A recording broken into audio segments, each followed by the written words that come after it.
Jama'a ƙasar Amurka fa ba ta ji da daɗi a ƙasar China ba, wato an dai je an dawo an ƙara komawa inda ake, babu wani abu da ya canza, hasali ma illa kunyata, ƙasƙanci da tozarta da suka je suka ƙara gayyato ma kansu.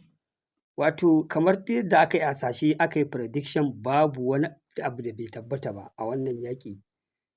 Wato kunnen uwar shegu shugaban ƙasar Amurka Donald Trump ya yi, amma fa dukkan wata shawara sahihiya an riga an ba shi game da cewa kada ya kuskure ya faɗa ma ƙasar Iran da yaƙi, wanda aka ce tsawon shekaru 47 shugabannin ƙasar Amurka suna ta kauce-kauce sun ƙi yadda su yi gaba da gaba da ƙasar Iran, wanda shugaban ƙasar Amurka Donald Trump yake ta ganin hakan a matsayin gazawa ko kuma wani abu ne da ai za a iya yi. Me yasa kawai ba za a ƙaddamar da shi ba a wuce gurin? Wato ma'ana a share jagororin ƙasar Iran, a naɗa 'yan amshin shatar da za a iya ci gaba da controlling ɗin ƙasar kamar yadda ake yi ma sauran ƙasashen Larabawa. Wanda hasali jagorori manya-manyan mutane a ƙasar Amurka, musamman tsofaffin jami'an tsaro babu irin shawarwarin da ba su ba wa wannan shugaba ba,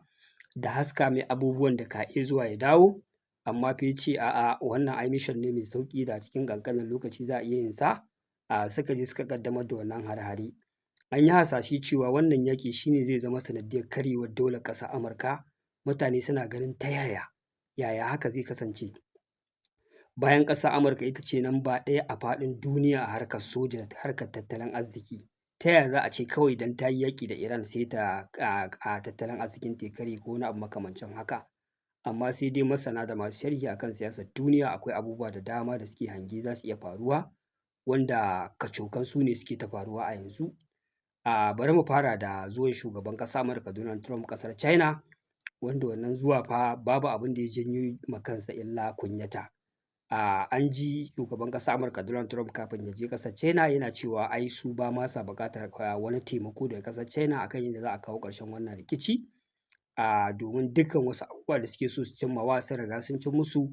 ɗan wa'adi ne kawai suka ba wa ƙasar Iran da ya rage idan ba ta zo kan teburin sulhu ba su ɗauki mataki na ƙarshe a kanta da dai sauran abubuwa makamantan haka da suka rinƙa maganganu a kai, wanda bayan shugaban ƙasar Amurka Donald Trump ya je ƙasar Amurka, wato don ƙasar China ta nuna ma duniya irin kyakkyawar alaƙa da take tsakaninta da ƙasar Iran, da kuma wannan zuwa babu wani abu da zai canza ko ya sanya ɓaraka a tsakanin ƙasar Amurka da tsakanin ƙasar China da ƙasar Iran, sai wasu abubuwa suka faru a daidai lokacin da shugaban ƙasar Amurka Donald Trump ma fa yake ƙasar China ake tsaka da tattaunawa, wanda kowa ya riga ya sani Strait of Hormuz a rufe yake ruf babu shiga babu fita, amma aka ga jiragen dakon kaya na ƙasar China sama da kimanin 12 an ba su passage sun wuce ta wannan hanya, wanda wannan abu wani saƙo ne na musamman da aka tura ma ƙasar Amurka, wanda kun san ƙasar Amurka wani lokaci tana kallon kowane irin mutum a faɗin duniya baƙauye bai san me yake yi ba, su kaɗai ne civilized people, su kaɗai ne wayayyun al'ummar da suka san me suke yi. A daidai lokacin da su suke kan karagar mulki za su ƙuntata maka, za su baka wahala, za su maka duk abin da ransu yake so, su tabbatar ka tozarta. Lokacin da su kuma suka ga za su sha wuya za su ƙasƙanta sai su zo su nuna maka kamar ana tare, don ka sassauto ka taimake su su tsallake daga tarkon da ya kama su, wato kwatankwacin irin abin da suka so su yi ma ƙasar Amurka, ƙasar China kenan da Iran. Wato an samu kyakkyawar alaƙa tsakanin ƙasar China, ƙasar Iran da ƙasar Rasha, wanda wannan alaƙar a yanzu ita ce take rusa ƙasar Amurka, wanda a daidai wannan lokaci ƙasar wai Amurka take so wai ta yi amfani da wasu 'yan dabaru ta shiga jikin China, ta raba wannan alaƙar tsakanin China da Iran, ta raba wannan alaƙar tsakanin China da Rasha, ita kuma ta nuna musu kamar yanzu ita ce take tare da su, ita ce wacce idan aka tafi kafaɗa da kafaɗa tattalin arzikin ɓangarorin guda biyu zai haɓaka. Ina ƙasar China ai ba ƙaramar ƙasa ba ce, kai ko a tarihin wayewa na duniya ma tazarar ba ɗaya ba ne, kowa ya san tarihin ƙasar China sama da shekara dubunnai, su mutane ne wayayyu kuma suna da karagar mulki mai ƙarfi a faɗin duniya, wanda wai sai gashi ƙasar Amurka wai take so ta yi amfani da wannan gaɓa ta je ta shiga cikin ƙasar China ta farraka alliance ɗin da ke tsakanin ƙasar China da ƙasar Iran, wanda na gaya muku ana can ma fa shugabannin ƙasar Amurka suna ƙasar China sun ɗibi ilahirin CEO na kamfanoni da dama da ake da su a ƙasar Amurka irin su Tesla, irin su Apple da dai sauransu, an tafi ana so a ƙulla wasu yarjejeniyoyi na kasuwanci a daidaita wasu alaƙoƙi da suka daɗe suna kawo ruɗani da saɓani a tsakanin ƙasashen guda biyu, ai sai ƙasar China ta ɓige da ba wa ƙasar Amurka gargaɗi da kuma nuna ma duniya cewa fa babu wani abu da zai sa ta yi abandoning ɗin ƙasar Iran. Na farko an ji ƙasar China tana gargaɗin ƙasar Amurka a kan ci gaba da ba wa ƙasar Taiwan makamai, da cewa fa ci gaba da aikata wasu abubuwa makamantan haka kamar a tsallake jan layi ne, da idan aka ci gaba da yin haka ka iya kai ga matakin yin gaba da gaba, wato ma'ana a kafsa yaƙi kenan tsakanin ƙasar China da ƙasar Amurka. Kai tsaye wannan bayani ya fito daga bakin sakataren harkokin wajen ƙasar China, wanda wannan gargaɗi ne kai tsaye aka ba wa ƙasar Amurka. Sannan an ji shugaban ƙasar China Xi Jinping ya yi amfani da wasu kalmomi a kan ƙasar China, ya kira ta declining nation, wato ƙasa ce wacce take irin tasirinta yake raguwa ko kuma take samun koma baya, wanda aka ga shugaban ƙasar Amurka ya fito yana rarage gefe yana kakkara wannan magana, yana cewa ai wannan magana da shugaban ƙasar China ya yi ba yana nufin wai American yanzu ko American da shi yake mulki ba ne, yana magana akan American da a tsohon shugaban ƙasa Joe Biden ya mulka ne, wacce tabbas a wannan lokaci fa ya mai da ƙasar Amurka koma baya, ya yi abubuwa makamantan haka da suka rage daraja da kimar Amurka a duniya, wanda a yanzu shi kuma ga shi nan yana kan farfaɗo da ƙasar Amurka, wanda wai maganganun shugaban ƙasar China ba yana nufin akan American da shi yake mulka ba ne, kuma magana ta gaskiya ba haka ba ne, ba gaskiya ba ne. Zallar abubuwan da suka faru ne a wannan lokaci da yadda duniya take juya ma ƙasar Amurka baya, hatta alliance ɗinsa da suka fi kowa kusanci da su, an ga yadda suka farraƙa a wannan yaƙi, an ga irin yadda alliance yake tsakanin Amurka da Germany, amma aka samu matsalar da ta kai ga har Amurka tana iya kwashe sojoji daga ƙasar Germany. An ga alaƙa da take tsakanin ƙasar Amurka da Ingila, yadda aka yi baran-baran aka yi mai da munanan musayan kalamai, babu yadda ƙasar Amurka ba ta yi ba ta janyo ƙasar Ingila cikin wannan yaƙi. Ƙasar Ingila ta ce wannan yaƙi fa ba nata ba ne, yaƙi ne na ƙasar Amurka, babu wani abu da zai janyo ta cikin wannan yaƙi. Aka yi ta musayar zafafan kalamai, aka yi baran-baran. An ga yadda aka yi ta musayar zafafan kalamai tsakanin shugaban ƙasar Amurka Donald Trump da ƙasar Faransa. Nan ma dai ƙasar Faransa ta juya ma ƙasar Amurka baya. An ga saɓani da aka samu tsakanin ƙasar Spain da tsakanin ƙasar Amurka. Kai abubuwa da dama sun faru a tsakanin ƙasar Amurka da ƙawayenta a dalilin wannan yaƙi, wanda wannan shi ne ake kira ɗin da declining nation. Da fa ƙasar Amurka irin waɗannan ƙasashe ba sa sa'insa da ita, kawai samina wa ɗana suke, bin umarninta suke. A duniya ma babu wani mutum da yake ɗaga ma ƙasar Amurka yatsa. Kowa ya yarda cewa fa faɗa da Amurka kamar ƙunar baƙin wake ne ko hallaka kai. Amma a yanzu an kai ga kowace ƙasa ma tana iya zaro takobinta ta ce ba za ta kai ma Amurka sara, wanda wannan shi ne abin da shugaban ƙasar China yake nufi da declining nation. Kwarjini da kimar Amurka ya matuƙar raguwa a faɗin duniya, yanzu kowa ma yana iya sa'insa da ita a samu matsala. Ku duba Canada, maƙociyar ƙasar Amurka ce, ita kanta an ga yadda aka ringa ɗauki ba daɗi ana tsallen faɗake tsakaninsu da ƙasar Amurka. Kai duk wani seniority da ƙasar Amurka take nuna a faɗin duniya yanzu wannan seniority ɗin ya kau. Ta sanadiyar wannan yaƙin da aka yi prediction cewa fa shi ne zai sanadiyar karya ta, kuma ga shi ɗin ya karya ta. Abin da ƙasar Iran ta yi ma ƙasar Amurka, ina maimaitawa, babu wata ƙasa da a da a faɗin duniya ake ganin tana da zarrar da za ta iya irin wannan abu. Ma'ana wani saɓani ya shiga tsakaninka da ƙasar Amurka, ka ce wai ka yarda a yi yaƙi, ba ka lallaɓa ta sassauta ta yi haƙuri ta taimaka maka kar ta murƙushe ka ba. Magana fa ake ta a yi yaƙi gaba da gaba, ka harba makami na harba, ka kashe ni ko in kashe ka, fa irin abin da aka fafata tsakanin ƙasar Amurka da Iran kenan. Wanda da idan aka ce maka haka za ta faru, ko a kowace ƙasa da za ta iya gangancin aikata haka, za ka ce kai da kanka ƙarya ne. To yanzu ga shi ya faru, ƙasar Iran ta ja tunga ta yi yaƙi da ƙasar Amurka na tsawon kwanaki 60,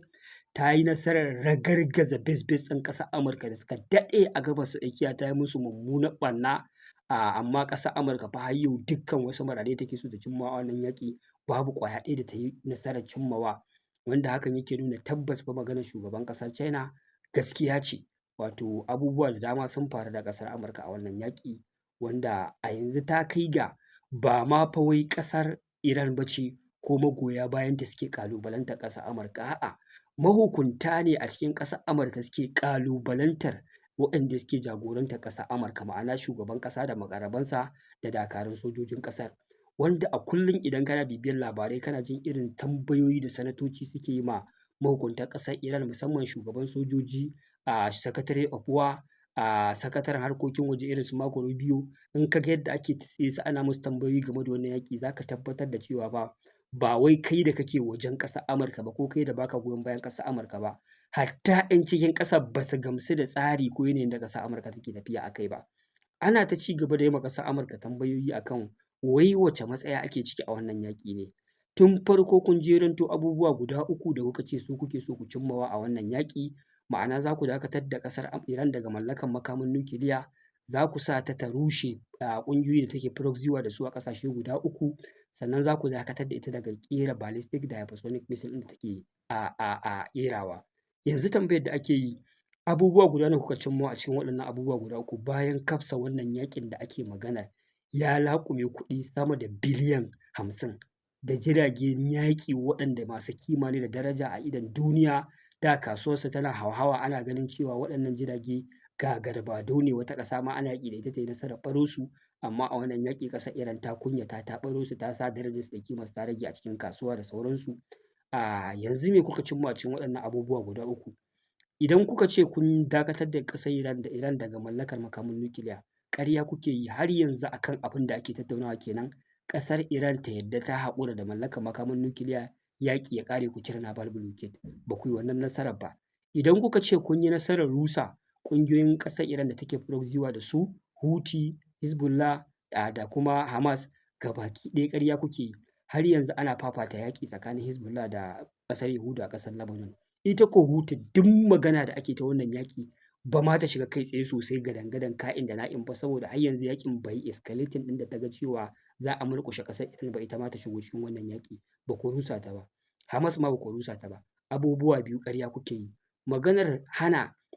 Iran ci gaba da ƙere-ƙere, kun yi ƙaryar cewa duk wani underground city na ƙasar Iran kun rusa shi, babu komai a ciki, kun lalata waɗannan makamai, kamfanonin da ake ƙera waɗannan makamai babu su, ƙarya ne. Labarai da intelligence ya nuna cewa ƙasar Iran bayan an tsagaita wutan nan ta yi nasarar regaining ɗin 90% na underground cities ɗinta da missile ɗin da suke cikinsa gabaki ɗaya ta dawo da su active yanzu, idan da za a ci gaba da yaƙi za ta ci gaba da harba su. Ƙarya ne. Kun ce kun share ilahirin navy ɗin ƙasar Iran, babu wani navy da ya rage, gabaki ɗaya kun yi nasarar hallaka su, bayan sai gashi ƙasar Iran strategy take amfani da shi, tana amfani da wasu ƙananan jirage da ake kiransu mosquito boat. Baya ga nan ma an ga ƙasar Iran a wannan mako ta ciro submarines kusan kimanin ƙwaya 20 ta ƙara baza su a Strait of Hormuz, wanda wannan submarines ɗin da su ne idan yaƙi ya kama ai gaba da gaba da wannan dakarun sojojin ƙasar Amurka 15,000 da jiragen yaƙi da ke a Strait of Hormuz da ake naval blockade da su za a yi amfani a yi gaba da gaba. Ƙarya ne. To me kuka cimmawa? Wallahi wannan tambayoyin ake ma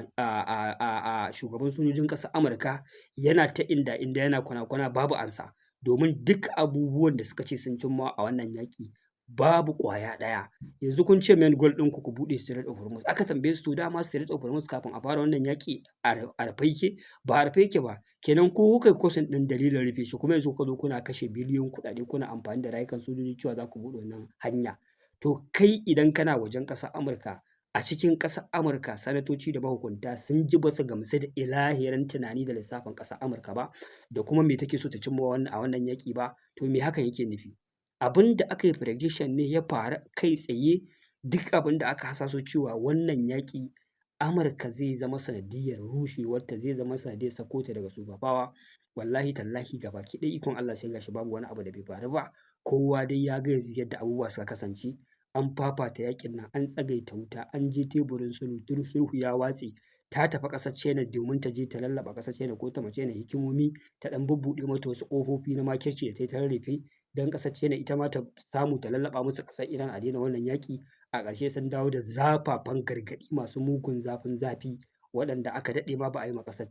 Amurka ba, da kuma faɗa mata kausasan maganganu a matsayin barazana, wanda dai yanzu zaman ƙasar Amurka a ƙasar China bai haifafa komai ba, illa kawai kamar ka je gaban babanka ne maka faɗa ka dawo. Wallahi abin da ya faru da su kenan. Yanzu za su dawo kuma Strait of Hormuz yadda suka bar shi haka za su zo su tarar da shi. Babu wani abu da ya sauya, ba a buɗe hanya ba, barazana ta yaƙi ba ta yi aiki ba, me ya rage? Yanzu ina jin sai dai su ɓullo da wani sabon strategy ɗin mu ga ya zai aiki ko ba zai aiki ba. Amma jama'a duk abin da aka yi hasashe zai faru da ƙasar Amurka completely ya faru da su, yana ma kan ci gaba da faruwa da su, suna ci gaba da girban abin da suka shuka. lalle kashe Ayatullahi Ali Alkamna'i da suka yi fa ba ƙaramin kiran ruwa suka yi ba, ruwan da ko ba su da lemar tare shi. Yanzu ne ma suke tabbatar da haka, suke ganin abubuwa a zahiri, ga shi ne yadda abubuwa suka dame suka rincaɓe suka rasa ta ina ma za su tsira daga wannan fitina da suka janyo ma kansu. Jama'a wannan shi ne halin da ake ciki, ku ci gaba da bibiyar mu domin samun sahihan labarai game da halin da ake ciki a Gabas ta Tsakiya. Wassalamu alaikum warahmatullahi ta'ala wabarakatuh.